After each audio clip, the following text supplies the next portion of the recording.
My name is Paula Mandel, and I have several pieces in the show, which are mixed media and glass. And I thought I would show you my studio and talk a little bit about my process.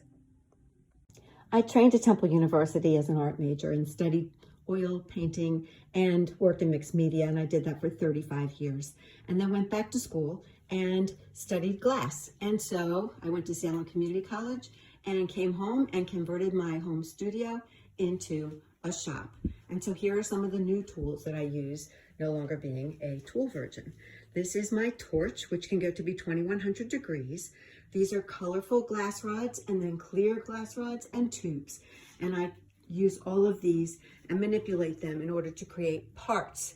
And these parts go into my sculptures.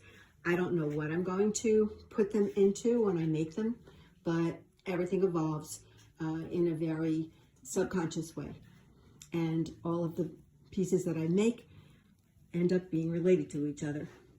Since my work is made out of glass, it's very fragile. And so it's important to me to be able to repair or replace the parts that I have made. And so this is a woman who has an eyeball on the back of her head, which I made, which is because she can see everything.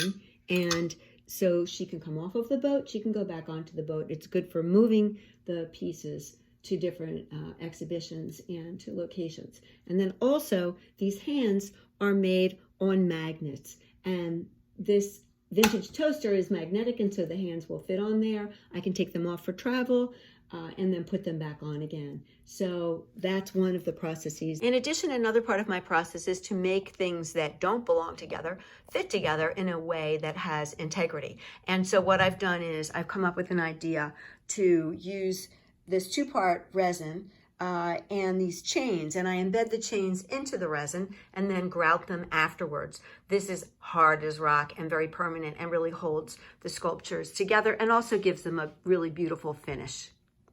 I'm lucky enough to have my studio in my home. And so during the pandemic, it hasn't really affected my work because I've been able to work very intensely. Thank you for joining me today in my studio and learning a little bit more about my process. It's been quite lonely in here, so it's nice to have people that can virtually come into the studio. Please enjoy the exhibition.